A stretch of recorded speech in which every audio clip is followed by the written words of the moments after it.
சென்னை பனையூரில் இன்று விஜயின் தமிழக வெற்றிக் கழகத்தின் கொடி அறிமுகப்படுத்தப்பட இருக்கிறது. இந்நிலையில் இது தொடர்பான விவரங்களை வழங்குவதற்காக செய்தியாளர் சந்தானம் இணைந்திருக்கிறார். சந்தானம், இதுக்காக என்னென்ன ஏற்பாடுகள் தற்போது வரைக்கும் செய்யப்பட்டு வருது?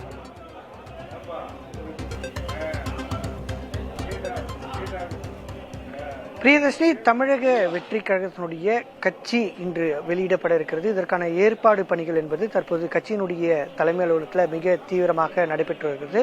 நம்ம நேரடியாகவே அந்த காட்சியை பார்க்கலாம். கட்சியினுடைய தலைமை அலுவலகத்தில் அமைக்கப்பட்டிருக்கூடிய இந்த கொடி கம்பத்தில் தற்போது இன்று சரியாக ஒரு 10 மணிக்கெல்லாம் இந்த கட்சியினுடைய கொடியை அறிமுகம் செய்ய தமிழக வெற்றி கழகத்தினுடைய கட்சியின் தலைவர் விஜய் இங்கு வர இருக்கிறார். அவர் கொடியேற்றுவதற்கான இறுதிக்கட்ட ஏற்பாடுகள் அந்த கொடி கம்பத்தின் கீழே அலங்காரம் செய்யக்கூடிய பணிகள் என்பது ஒரு புறம் நடைபெற்று வருகிறது. மற்றொரு புறம் பார்த்தோம்னா தமிழக வெற்றி கழகத்தினுடைய நிர்வாகிகளுக்கு இன்று அதிகாலையே கட்சி அலுவலகத்திற்கு வர வேண்டும் என்று தெரிவிக்கப்பட்டிருந்தது. அந்த வகையில் பார்த்தோம்னா கட்சியினுடைய இந்த மாவட்ட தலைவர்கள் அதே போன்று மாவட்ட அணி தலைவர்களுக்கு ஒவ்வொருவருக்கும் தனித்தனியாக அடையாள அட்டை என்பது வழங்கப்பட்டது. அந்த அடையாள அட்டை உள்ள நபர்களை மட்டுமே கட்சி அலுவலகத்துக்குள்ள வர அனுமதித்து வராங்க. இன்று காலை முதல் அக்கட்சியினுடைய பொதுச் செயலாளராக இருக்கக்கூடிய புசி ஆனந்த் அந்த கட்சியினுடைய அலுவலகத்திற்கு வரக்கூடிய நிர்வாகிகளை சந்தித்து நேரடியாக பேசியிருக்கிறார். அதே போன்று அந்த அடையாள அட்டையை அவரே நேரடியாக பார்வையிட்டு வரக்கூடிய நிர்வாகிகளும் ஒவ்வொருவரையும் அவரே பார்த்து பேசி வரக்கூடிய காட்சிகளும் நடைபெற்று வருகிறது. பனையூரில் கட்சி அலுவலகம் அமைந்திருக்கக்கூடிய சாலைகளில் 2 இடங்களில் தடுப்புகள் அமைக்கப்பட்டு மிகப்பெரிய ஆய்வுகள் என்பது நடைபெற்று வருகிறது. குறிப்பாக முதல் இடத்துல ஆய்வு செய்யக்கூடிய இடத்துல பார்த்தோம்னா அங்க மாவட்ட தலைவர்கள் மட்டும்தான் உள்ளே செல்கிறார்களா என்பதை பார்த்து அனுமதித்து வருகிறார்கள். 2வது இடத்துல வரக்கூடிய மாவட்ட தலைவர்களிடம் அடையாள அட்டை உள்ளதா என்பதை ஆய்வு செய்கிறார்கள். அடையாள அட்டை இல்லாத எவரையுமே உள்ளே அனுமதிக்க கூடாது என்பது கட்சியினுடைய தலைமை சார்பாக தெரிவிக்கப்பட்டது. எனவே அந்த வகையில் இந்த 2 பாதுகாப்பு ஏற்பாடுகள் செய்யப்பட்டக்கூடிய 2 தடுப்புகள் சார்ந்தே கட்சியினுடைய மாவட்ட தலைவர்கள் வருகிறார்கள். காலை 7 மணிக்கு முன்பாக அனைத்து மாவட்ட தலைவர்களும் கட்சி அலுவலகத்திற்கு வருவதற்கான உத்தரவு என்பது பிறப்பிக்கப்பட்டிருக்கிறது. கட்சியினுடைய அலுவலகத்தில் அவர்களுக்கு காலை உணவு என்பது ஏற்பாடு செய்யப்பட்டிருக்கிறது. சரியாக 8 மணிக்கு தமிழக வெற்றி கழகத்தினுடைய கட்சியின் தலைவர் விஜய் அவருடைய வீட்டிலிருந்து புறப்படுவதற்கான திட்டம் என்பது வகுக்கப்பட்டிருக்கிறது.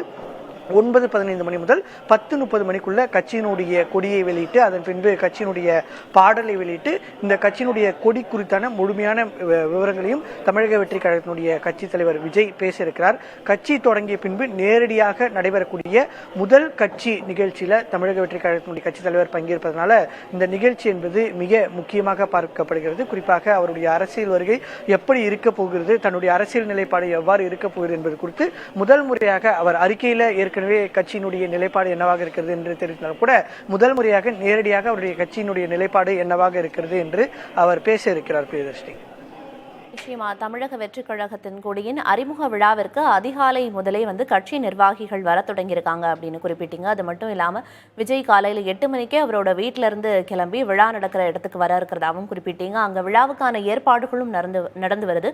குறிப்பாக அங்கே மஞ்சள் சிகப்பு அப்படிங்கிற 2 வண்ணங்கள் அந்த மேடையில் இடம்பெற்றிருக்கிறத பார்க்க முடியுது.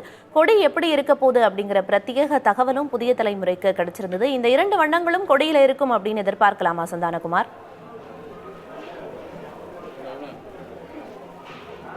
நிச்சயமா நம்ம நேற்று முழுமையா அந்த கட்சியினுடைய கொடி என்னவாக இருக்க போகுது அப்படின்னு நேற்று இரவு முழுமையா வெளியிட்டு வந்தோம். அந்த வகையில் பார்த்தா நம்ம பார்க்குறோம் கட்சியினுடைய கொடி அறிமுகம் செய்யக்கூடிய இடத்துல வைக்கப்பட்டிருக்கூடிய பேனர்ல நம்ம சொன்னது போலயே கட்சியினுடைய ஏற்கனவே கட்சி தொடங்கப்பட்ட போது அறிவிக்கப்பட்ட பேனர்ல 2 வண்ணங்கள் இடம்பெற்றிருந்தன.